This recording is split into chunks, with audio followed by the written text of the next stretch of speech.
Hello everyone, welcome to another exclusive Euro 2024 show on Football Talk Podcast. My name is Ozzy and I'm your host for today's show. As you guys will be aware that I've been doing live watch-alongs for Euro 2024, so it's only right that we review each stage of the competition. So now, today was the last fixture of the group stages, so today we'll review each group, analyze in terms of how the teams did and what to expect in the round of 16. And later in the show, we'll be doing a prediction for that as well. So if you're new to the channel, please don't forget to like and subscribe. So let's get into it. So Group A was an interesting group. Germany ended up topping the group, which was not a huge surprise to many of us, as we know Germany have a quality squad. But I think they certainly surprised everyone in terms of their level of performance. For me, the standout players were Musiala and Florian Wirtz. Havertz for me has been okay. I feel like Nagelsmann should probably start Füllkrug a bit more. He's come off the bench twice and scored for the German team. Hasn't been given a starting role in the team. So I feel like that's an area that Nagelsmann needs to look into. But generally, they've been pretty solid at the back. Kimmich playing right back, but playing more of an inverted role and having a lot of influence in the team. Andrić alongside Toni Kroos have been a good double pivot. And then Gundogan doing what he does. You know, we've seen him produce good performances for Man City over the years, and he's pretty much doing it the same way for Germany. So, no surprise in terms of them topping the league. In terms of the other teams, so Switzerland, for me, wasn't a surprise. I actually predicted Switzerland to finish in second place. I analyzed the squad, and there was a lot of experience and a lot of exciting players in the team. And Doi is one that comes to mind. I think he's been phenomenal for Switzerland, and I feel like they fully deserve to be in fifth place. The game against Germany was definitely one that was slightly heartbreaking as they conceded a goal in the 92nd minute. But overall, they have been worthy of their position in the group and fully deserve to qualify into the next round. Hungary, unfortunately, just didn't have enough quality in the end to get past the line. They managed to attain that crucial win against Scotland, but unfortunately that was the only win in the group. I think they were expecting to get a result against Switzerland that would put them in a good position, but due to that draw there, unfortunately they weren't able to progress. And Scotland as well, unfortunately they didn't manage to attain enough points. They got 1 point. They were on the verge of getting a draw against Hungary. That would have put them in a slight hope of qualifying for the next stage. But I think that opening game against Germany unfortunately killed their confidence going into the other fixtures, and yes, wasn't able to progress any further. Conceded very late in the Hungary game. I think it was the 97th minute, something along those lines. So heartbreaking for Scotland, but that is international football. In this sort of tournament, tiny details are the difference. Don't believe they scored many goals either, so you can see in terms of goal difference, quite a big gap there. So what we'll do is just quickly recap the results. So 5-1, Germany, Scotland. Yeah, that was a good game. Yeah, I remember that red card as well. Awful challenge on Gundogan. Thankfully, he was able to continue because that was could be a career ending, if I'm being honest. It was a very, very dirty challenge from a Scottish player there. And in terms of Hungary and Switzerland, that was a bit of a surprise result for many. I think probably put Switzerland in the spotlight to be like, actually, do you know what? You need to keep an eye on this, because Hungary, I actually thought they were going to be one of the surprise teams in the tournament. But I think Switzerland definitely eclipsed that. I'm thinking there. And then Germany and Hungary. Germany got the 2-0 victory, very comfortable manner. Switzerland just about managed to get the equaliser and took points away from Scotland.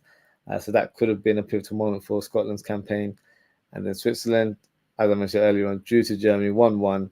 They were winning throughout the whole game and then conceded in the 92nd minute. Very, very heartbreaking way of losing points. But thankfully, Switzerland, it didn't cost them too much in the end. And as I mentioned, the Hungary and Scotland game was a bit chaotic. The actual game itself wasn't the best. In fact, I was actually doing a watch along for Switzerland, Germany, flicked over, and I was told that the second half was the action, especially the last 10 minutes.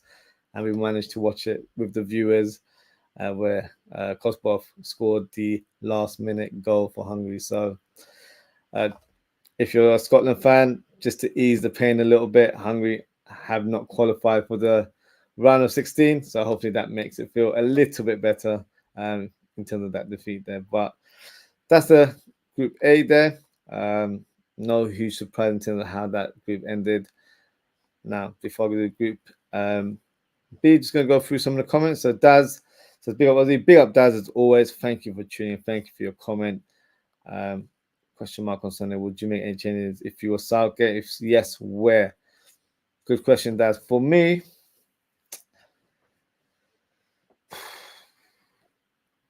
it's an interesting one because I'm not going to put on my Liverpool hat on. I'm going to try and think from a neutral point of view. England have tried Declan Rice and Trent Alexander-Arnold. Now, whether you agree or not, some fans believe it didn't work. Some fans believe it. Trent was showing some progression.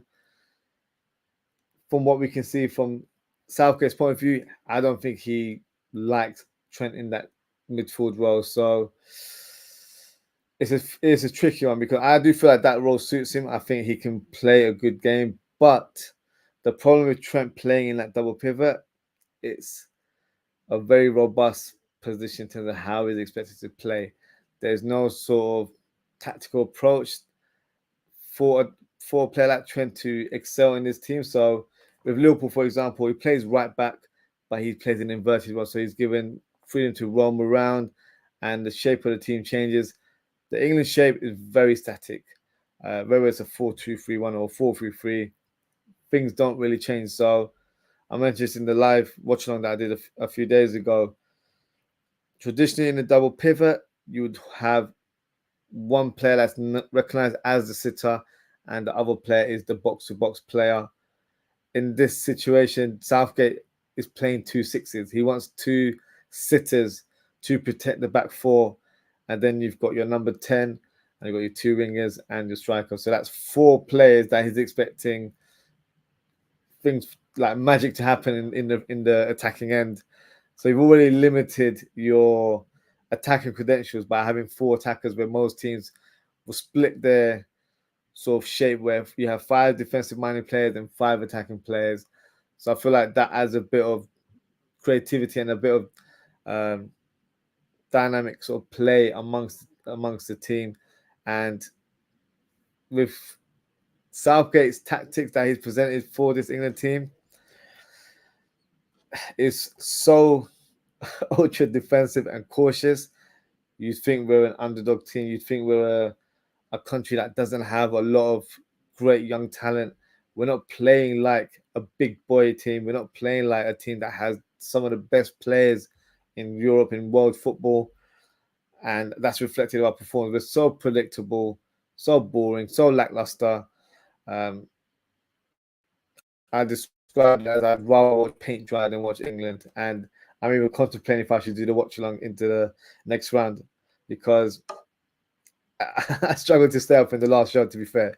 But in all seriousness, for me, if Southgate doesn't have any belief or faith in the likes of Trent in that double pivot, that's fine. You have to respect the man's decision. Well, I don't respect his sort of perception of certain players, but look, let's just play to his card. So he thinks the double pivot Declan Rice and Trent didn't work in the 2 opening games.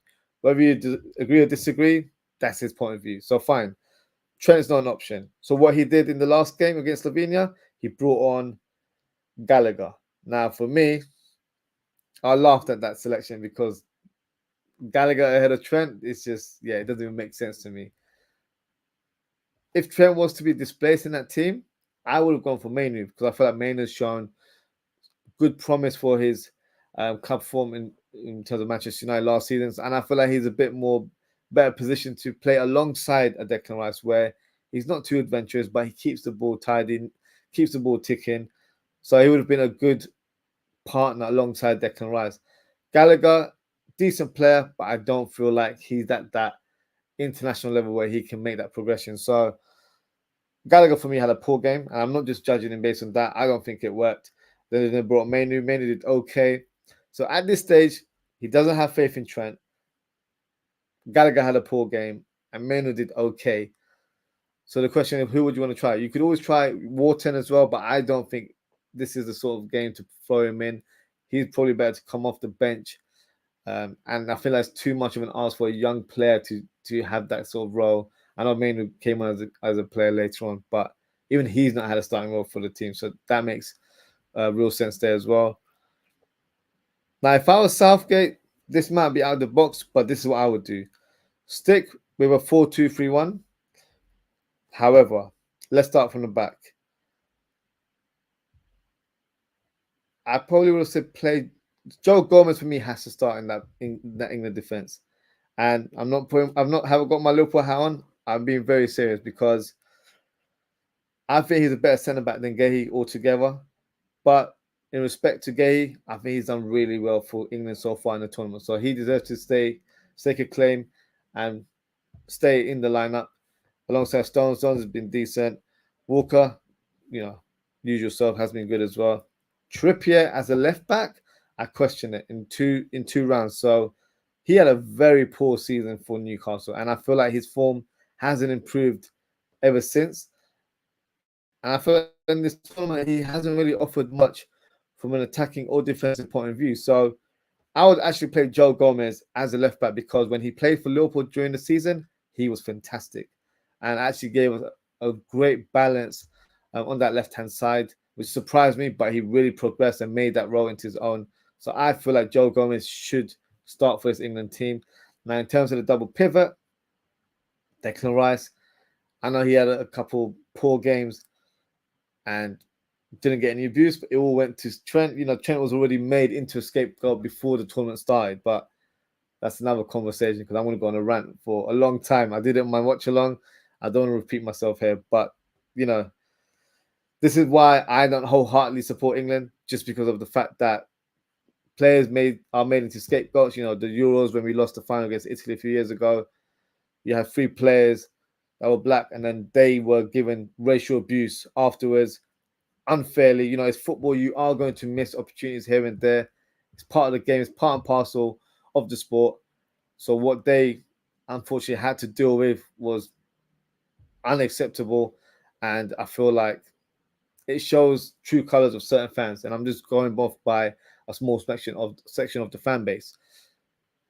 And I feel like Trent is getting that. I'm not saying it's a racism sort of treatment, but I feel like he's the most analyzed player in world football, and I don't know why that is.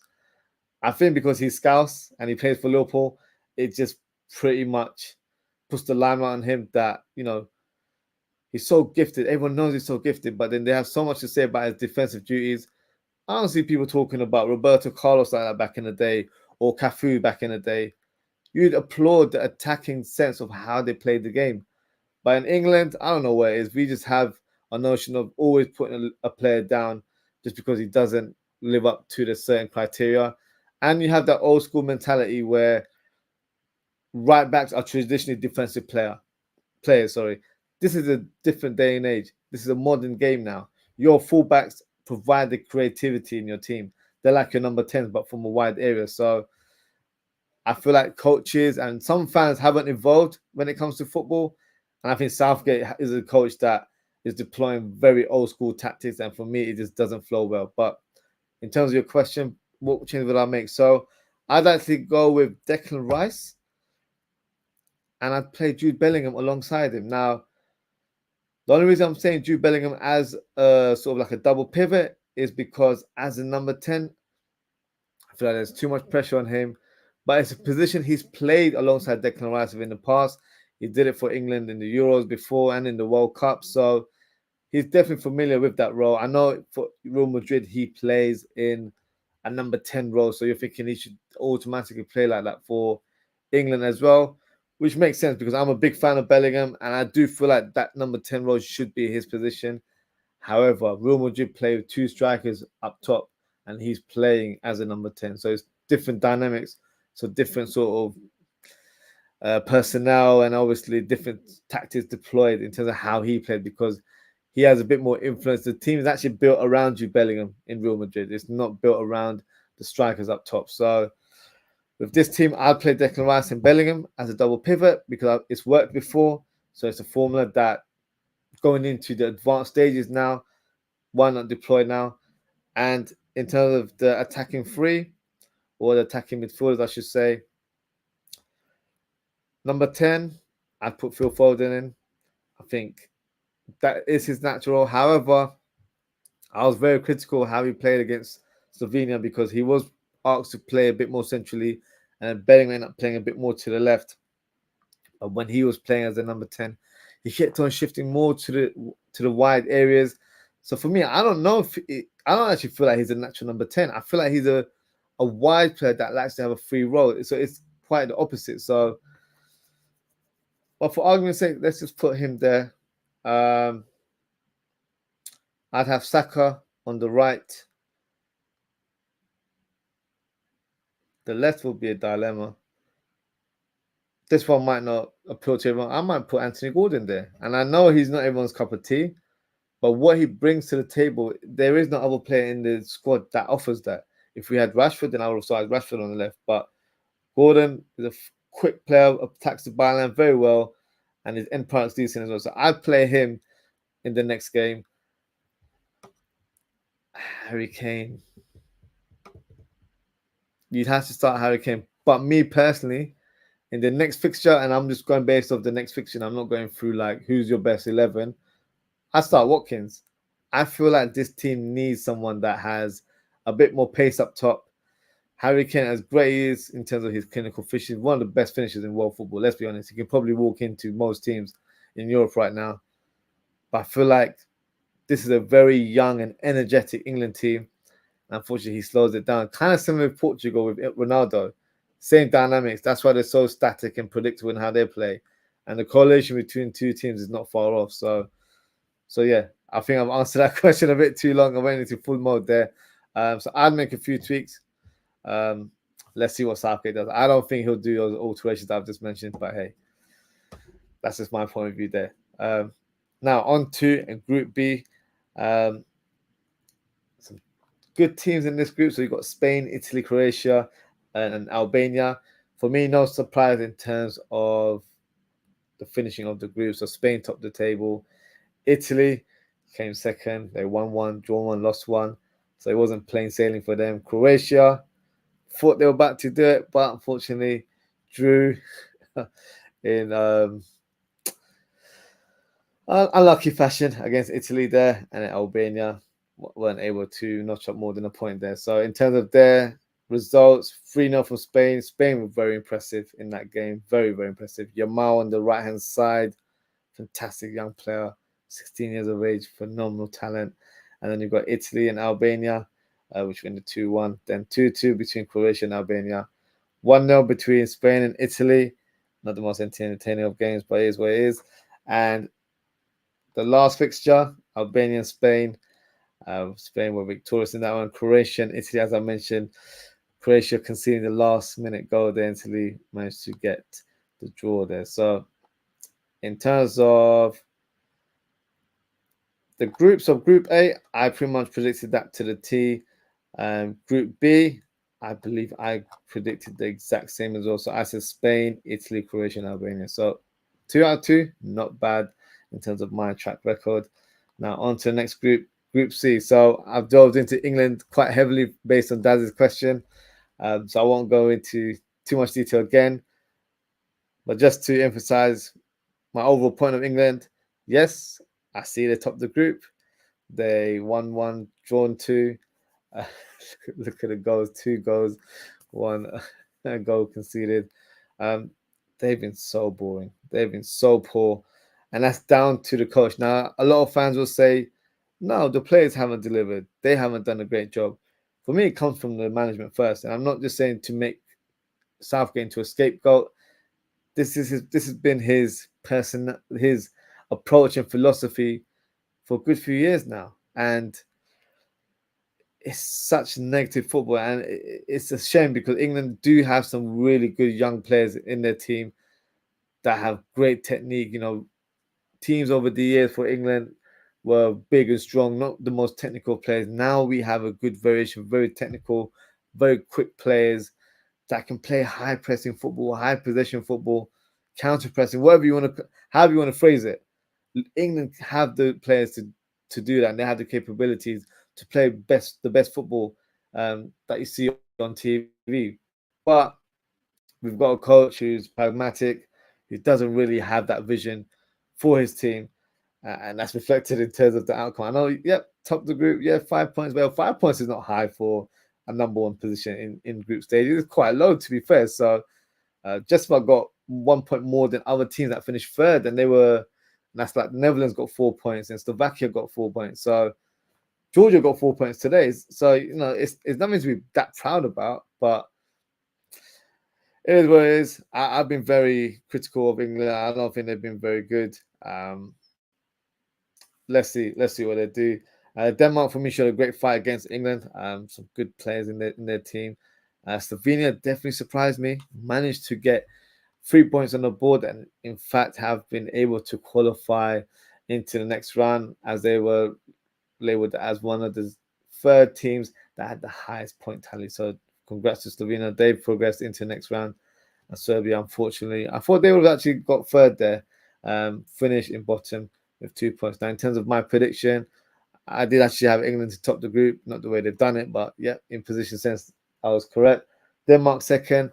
I actually had Serbia in third and Slovenia in fourth. So incorrect there in terms of the bottom half. But in terms of the results, Slovenia drew against Denmark 1-1. England versus Serbia 1-0. The first half was decent. After that, it pretty much fizzled out. I think we all know the story there. Slovenia, Serbia 1-1 again. Denmark and England 1-1 again. England, Slovenia 0-0. Complete ball fest yesterday. And Denmark, Serbia is 0-0. Didn't watch that, so don't have much to add on that. But look at this group. Such little goals. No excitement whatsoever. It's probably why I only did one watch along, and that was yesterday. So I count my blessings that I didn't cover many of those games. But that is the final listing of Group C. Now, in terms of the next group, Group D. So now this has to be the biggest surprise of the tournament. Austria finishing in first place with 6 points. Unbelievable. Did not expect that whatsoever. France finishing second. That's a surprise itself. And Netherlands just about did enough to progress into the round of 16. Managed to attain 4 points and finish in third place. Unfortunately, Poland only managed to get 1 point. In terms of the games, you've got Poland, Netherlands 2-1. Gakpo actually having good performances all round for Netherlands. It actually has been one of their standout players. And then Austria and France. Austria, to be fair, were fantastic in that game. Showed a real fight. France just about got the edge there and got the win with the 1-0 victory. Austria beat Poland 3-1. That definitely brought some attention to their team and probably, some eyes in terms of Austria could do really well and progress into the next round. Netherlands, France, 0-0. Oh, yeah, that was such a boring game. High expectation. For me, these two nations have been one of my favorite sort of European teams over the years due to the players that they had for me when I was growing up. So for Netherlands, some of my favorite players were the likes of Edgar Davids and Clarence Seedorf. And one of my favorite strikers was Kluivert. And then for France, Zidane, Thierry Henry, Trezeguet, these sort of players really stood out for me over the years as well. But in terms of this game, it did not deliver one bit. And Netherlands, Austria, 3-2 to Austria. That was a huge result there. Big result for Austria. Ralph Rangnick will probably be saying to United, look, I know what I was doing, but you guys did not have it in a correct position for me to excel with your club. But that's another story for another day. And France and Poland drew 1-1. France actually had a strong team against Poland, so that was a bit of a surprising result. But yeah, in the end, a huge surprise in terms of how Group D ended. In terms of my prediction, yeah, I did not predict Austria to be first, and there's no shame. I'm sure a lot of us didn't. Unless you're Austrian, there was no way you were going to predict that. But look, fair play to them, and they've done something very remarkable. I actually had France topping the table with Netherlands, Poland, and I actually had Austria bottom. So shame on me for doubting Austria. But well done to them for progressing into the round of 16. Now, in terms of the next group, Group E, another surprise. Look at that. Romania in first position with 4 points. Belgium in 4. Look, everyone pretty much got the same points. It's just, this is crazy the way it ended. Wow, this is unbelievable. Everyone had 4 points. But in the end, Slovakia qualified through their third position. Belgium came second with 4 points. And then Romania topped the group. Ukraine were bottom. So Ukraine were very unlucky not to progress. In terms of the results of the matches, this was the surprise. Romania and Ukraine. That really raised my attention for Romania. I figure, okay, Ukraine might not be the strongest team in the group or even in the whole competition, but that's a statement win for Romania. 3-0, clean sheet. It's a big one. Slovakia beating Belgium, that was a surprise one. And then Ukraine bouncing back, beating Slovakia 2-1. Belgium getting a win on the cards with a 2-0 victory over Romania. And this is the 2 draws in the end that led to everyone having the same points. Unfortunately, it was only 3 teams that could go through. If there's a rule for having a certain points for 4th place, I'm sure Ukraine would have been one of those teams that go through. But unfortunately, they just couldn't make the cut, which is such a shame. But congrats to this team. And England will be playing Slovakia in the next round, which we'll talk about very, very shortly. Now, Group F. A group that I had high expectations on, especially for Portugal.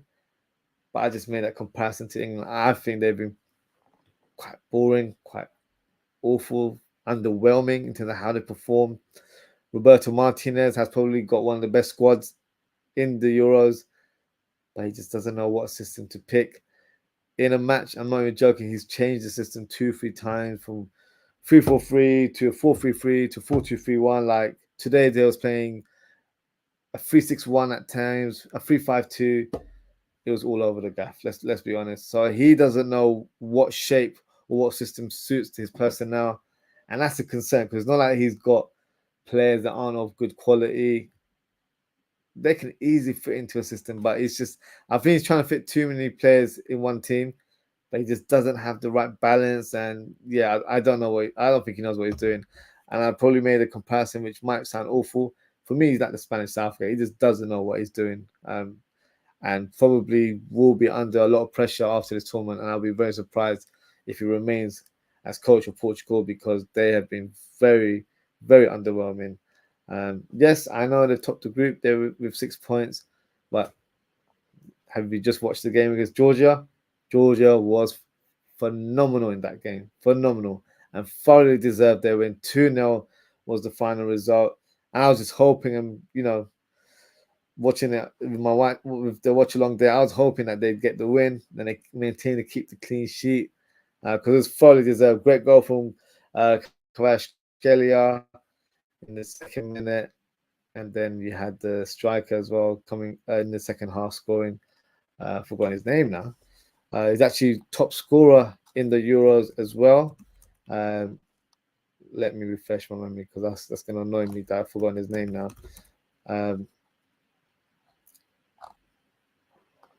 Yes, I will. What's his name? Mikotadze. That's the guy's name. So for me, he was my man of the match. He was really good. Number 22, really hardworking attacker, press from the front, and he was very pivotal in how the team was playing. He was relentless in his approach, attacking the channels. Never gave up. Had a fantastic attitude throughout the game. Worked tirelessly for his teammates. And yeah, he was fantastic. He's got 3 goals already in the tournament, top scorer in the Euros, so definitely deserve his plaudits. And yeah, and so do Georgia as well, to be honest with you.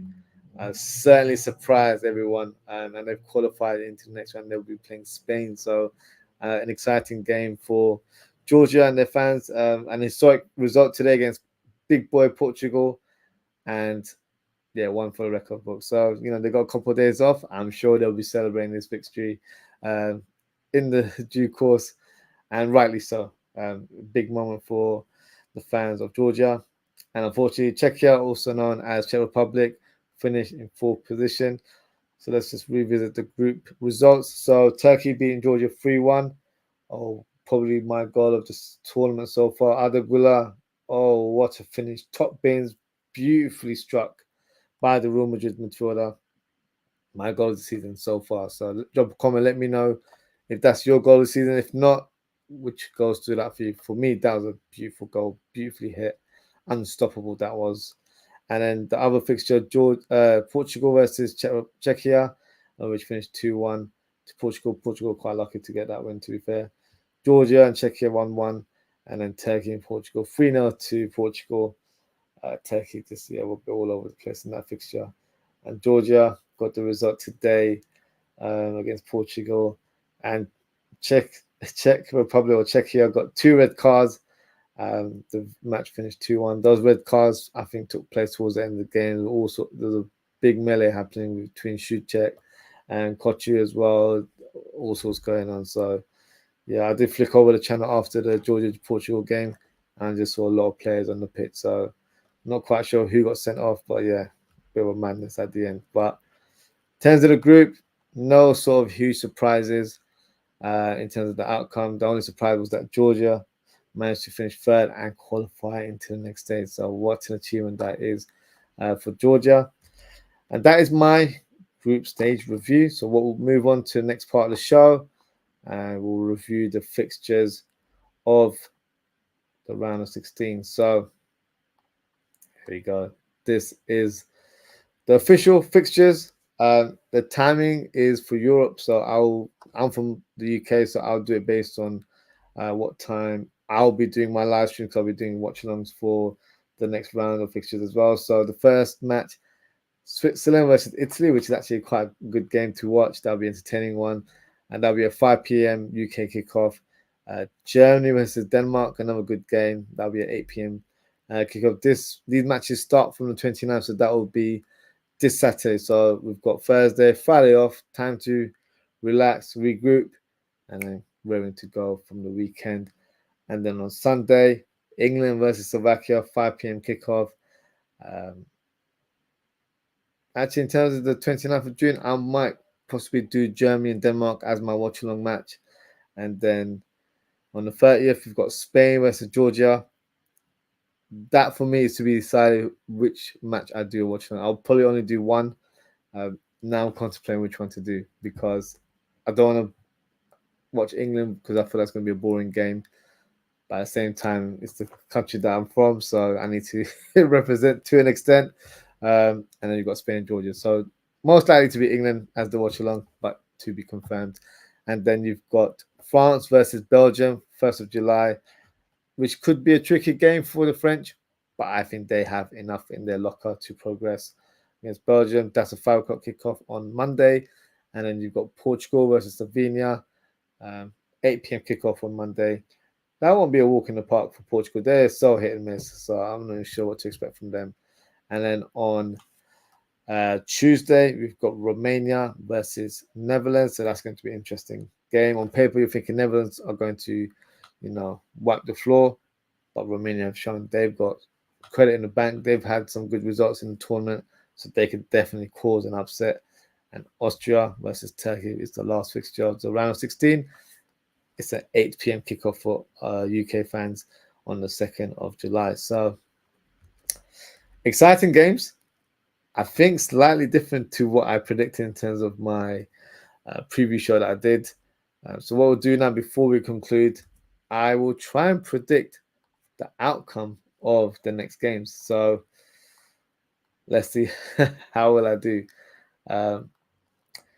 We'll start with Spain versus Georgia. Georgia, for me, were fantastic today. Really, really good. Are they able to replicate that form and that performance again? I'm not so sure. Maybe those sort of performances are like 1 in a million, where everything just turns into gold and everything goes exactly how you imagined or you planned. Will it happen again? I'm not sure. So I've been very impressed with Spain. I feel like they've shown some good moments in the game that they've played in the tournament. So I'm going for a Spain victory.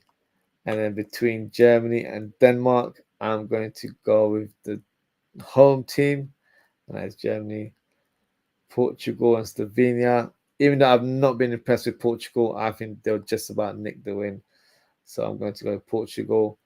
France and Belgium, I'm going to go with France. I think they have too much quality to store within this sort of tournament right at this stage. So I'm going for the French. And then Romania versus Netherlands, I'm going to go for the Netherlands. Austria and Turkey, I'm going to surprise people. I'm going for Austria. I think they're in form. They've been showing a good account of themselves, and I think they might surprise everyone. So I think Austria will beat Turkey. Sorry, Turkish fans. Nothing against you guys. I just think they might just nick it in the end. England, Slovakia, I'll be honest with you guys. I think this will be one of those games where you probably regret to watch live. Unfortunately, I might be doing a watch along for it.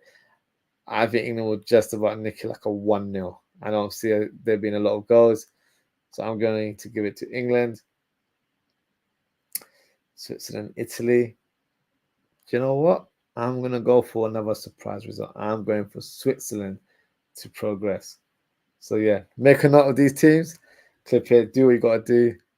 We'll backtrack and see if I made these predictions correct. But yeah, so this is my round of 16 predictions. And that is also the end of the show. So thank you so much for everyone for tuning in. I can see I've got a couple comments here, so I'll go through them before we go. And for Uncle Ross says, your family, you good? All good, Uncle Ross. Thank you for your comment. Thank you for tuning in. Hope you are well as well. Daz has given me a 3-1 prediction there for Spain, which is fair enough.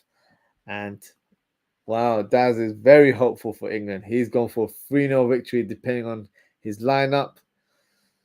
If it was the lineup that I presented, yeah, you could definitely get a 3-0 out of it.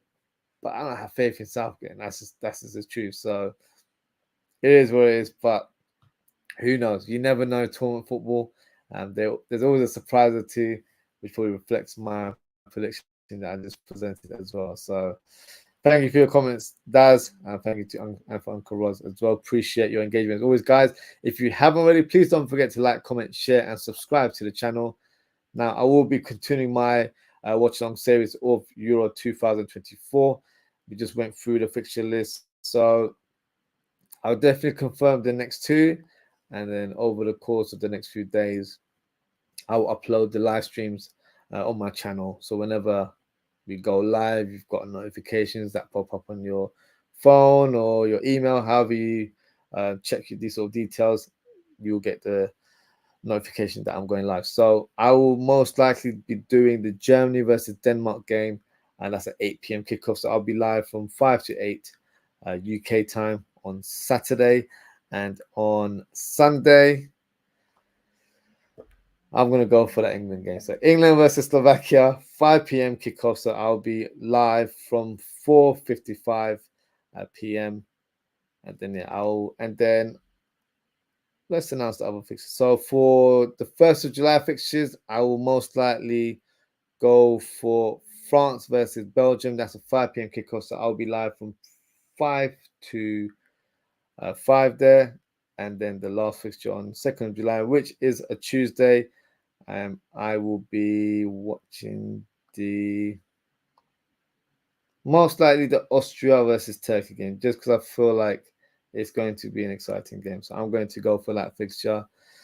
So yeah, so that's my schedule, but I will upload it on YouTube for you guys to hit that notification bell.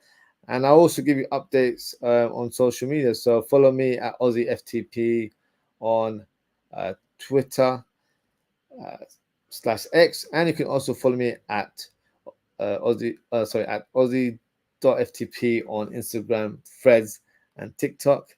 And yes, that is my schedule for the upcoming watch-alongs. Just got a last comment here before we go. So Daz has asked, any more FIFA streams, Aussie or LFC? So in terms of FIFA streams, no plans as of yet, but I will be doing one very soon. Probably just before the pre-season matches. I've got a show in mind in terms of possible transfers coming in for Liverpool. So it'll be a Liverpool related FIFA stream. And in terms of Liverpool content, I will be covering the first game of our preseason, which I believe is against Real Betis, and that is on the 27th of July, from what I remember. It's in the States, so it will be around 12:30 for us in the morning. So it'll be a late one, but I'll definitely be doing a watch along for that. And the other two games, I believe, will face Arsenal and United. Unfortunately, I'm on holiday during that week, so very difficult for me to do a watch along. However, if I have good internet, I'll try and watch the game and give you a match reaction, whether it's on YouTube or Instagram. I'll try and get to contact you guys in some shape or form. But yeah, we'll see how it goes. I might be too busy enjoying myself in the sun, so who knows? But yes, more plans for FIFA content when FC25 comes out. Yeah, expect to see some more content for that as well. So yes, thank you for tuning in, guys. Take care, stay safe, and I hope to see you all very, very soon. Goodbye.